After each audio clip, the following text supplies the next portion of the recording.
5 days before my mom died, she finally forgave herself for what she did to me. Could we be here to actually meet a need of our soul? Something we came here to overcome. Could your life lesson possibly be a lesson of forgiveness too? Well, I have a story for you. And this story is all about how my mom completed her soul lesson and went right back to heaven. My name is Marsha Mahaffey. I'm a holistic reprogramming subconscious mind specialist. Let's dive in. 5 days before my mom died, she had some of this awareness, some of this knowledge that I have now. Could it have changed her life? Absolutely. But was it supposed to? No. Because she was here for certain life lessons, not for me to save her. And I'm going to share with you a very dear to my heart story that I have yet to share in public. Now, just to give you a little bit of context, when my mom died, she was my best friend, but growing up, she became my worst enemy. I was sexually abused by a family member that lived in our house, and I spoke up about it. I was angry. I was devastated. I was heartbroken. I really trusted this person. I felt betrayed. And my mother was out of town, and when she came home, I was going to tell her, but my abuser said, let me tell her. I promise, let me tell her. I don't want you to have to do that. I'm sorry. I apologize. I don't know what happened, all of the things. But as a young, very young, newly aged teenager, you don't know how to process that. You don't even know really where to begin. And my mother had had my back at the beginning, but over a period of a couple months, things started to get really, really, really heavy in the house between me and my mother. It got so bad that we were screaming and we were yelling at each other, and we were trying to get points across, but it wasn't really happening. And I know she was overwhelmed with emotion. And at one point, I was so fed up. The pain was so intense.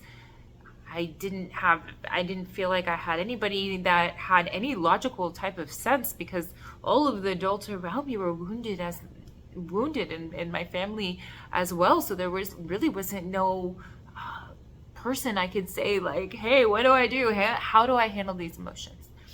And one day, out of rage and anger and just wanting all of the pain to go away, and possibly now looking back thinking like just really wanting somebody to really care for me and understand, like, I'm sorry you went through that, at least some type of acknowledgement, which didn't happen at the time. Now I know differently how to handle that. However, in the heat of the moment, I went into the pantry where there was a whole bunch of pill bottles, and I didn't look at the pills. I just saw one bottle full, and I took all of the pills. And the minute I did it, I regretted it, but I didn't stop it. I quite don't remember exactly what happened after that. I just remember getting really sick and being really dizzy and being in and out of life. And ultimately, I think it was also in a way possibly a cry for any type of help. Now, I obviously lived through that, and I'm very grateful that I did. At this point, shortly after, my mom couldn't handle the stress of what was happening in the home. She didn't know how to handle me, and she had made the decision to allow my abuser to come back and live in the home. At this point, I was devastated. I was scared. I was really scared. And I had to make arrangements to figure out where I was going to live, because I knew I was not going to live there. And this is when I gained my independence. At the time, this felt devastating, but looking back now, it gave me an opportunity to grow up faster than I wanted to grow up. But it was life-changing for me that I was able to get out of that environment. And although the environment didn't stay very healthy, and I moved around into a few homes and houses, ultimately I was safe. I was really safe. Like nothing was going to happen to me. And although I missed my brother and my sister very much, and my dog, felt very challenged by the change in the lifestyle of what I went through and what was so extreme. However, as the years went on, I started to back and forth. Me and my mom still had this argumentative relationship where we were fighting and we would hang up on each other, and we really were struggling to figure out how to get along. And eventually, over a period of time, Mom started to understand that there were some things that she could heal and wanted to heal, and she wanted to help people through this. So she actually went to school to start learning how to be a psychologist. And through that schooling, she changed a lot, because ultimately she never became a psychologist, but ideally she started changing in a way that we could communicate, we can understand, and we can talk to each other. And over this time, she started to feel eventually really guilty, and she started to beat herself up about what had happened, and that she perhaps wasn't stronger, or that she didn't have my back. And by this time, I had already forgiven her in my own healing journey. I had forgiven her, and eventually I even forgave my abuser. However, because I knew that was such a big part of my healing journey and my internal peace. However, Mom continued to self-sabotage herself. Life got really bad for Mom. Mom started to get really, really sick. She was on so many pills, and her leg was, she had an area on her leg that couldn't produce skin. So she was constantly having to get bandages, and she was getting infections, and she was in and out of the hospital eventually.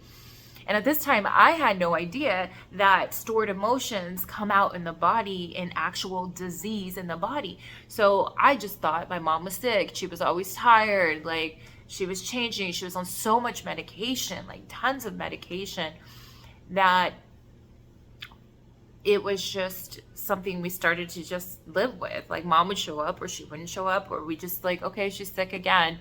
And that's, what she kind of turned into. And although she was in and out of the hospital, nobody really thought like, hey, she's gonna die. Like, nobody thought that. Everybody was like running their own lives, still doing their own things. And literally, like, me and my mom had conversations about her not forgiving herself. But this, my brother was getting married, and my dad was taking care of my mother. He was always taking care of my mother and her health and her well-being. So he didn't want to leave her alone to go out of town to my brother's bachelor party that he was doing on a White Rapid river. And he was like, well, I'm just not going to go. And so I convinced him to go. I was like, go ahead, go. We'll figure out the situation with Mom. We'll make sure that everybody's there to take care of her. And so I was the one that, on the last day, there was something in me that was like, go see her, you have to go see her. Like, whatever that voice is inside, it was so strong. It was like, no matter what I'm doing today, I'm going to go see my mother. Like, nobody's going to stop me. I'm going to go see my mother, and I'm going to bring my dog. And so I went and spent the day with my mother, and we had the most magical conversation. My mother was just so open and loving, and like the mother that I had wanted when I was a teenager, that was my mother. That's what my mother was. Like, she had learned all of her life lessons, everything that she needed to learn. But there was one thing that she still hadn't done. And that thing that she hadn't done was forgive herself for what she did to me. And we had this beautiful talk, and she always knew that I was interested in writing a book. She always knew it. She knew it, and she was like, Marsha, I don't care what you say about me, like how terrible I was to you, whatever, you write your book. And I was like, okay. And then we started talking about all kinds of things, everything that you can think of, things that it was like, oh my gosh, if I had this mother then, but that wasn't the soul's journey. That wasn't the evolution. She was meant to go through this, and I was meant to go through all of my experiences and what she gave me, and I grew so much. Could definitely not be the person that I am today had I not had all those experiences. So it's not even about forgiving her. It's about being grateful for the experiences, and that's how we get to change our life. And going back to my mother, I told her, Mom, I've forgiven you, but I'm going to need you to forgive yourself.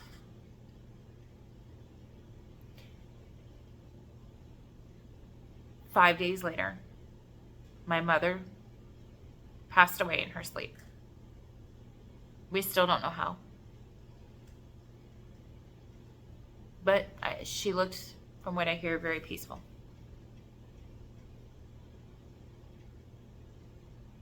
So if we can understand that the villains in our lives help us grow, there's some type of soul lesson expansion that we're here to learn and grow from. When we can look at life from this angle, whether you believe it or not, this is my experience and I share it with you, but when we can look from these lenses, we gain more clarity, we gain more peace in our own heart. And the more peace, the more love, the more gratitude we have, the more we attract. But the more bitterness, the more angry, the more I won't let it go, this person needs to be punished. All of that heaviness is like a mirror that reflects back to you. So then you start living the lives as if somebody's being punished, as you're angry all the time, as your things are never working out for you. So I invite you to open your mind to possibly a new perspective of forgiveness and love and understanding this very one thing I want to leave you with. When you realize life is happening for you and not to you, the way you move through life is different. No longer do your circumstances control you. Your inner peace is the compass. Lastly, I would invite you to write a list down of all of the people in your life that you feel like you haven't been able to forgive. And most importantly, put yourself on that list and all of the things that you did because you were learning to. And when we forgive, we acknowledge that we're no longer that person. We've grown. We've learned our lesson. So I invite you to invite more peace into your life through forgiveness.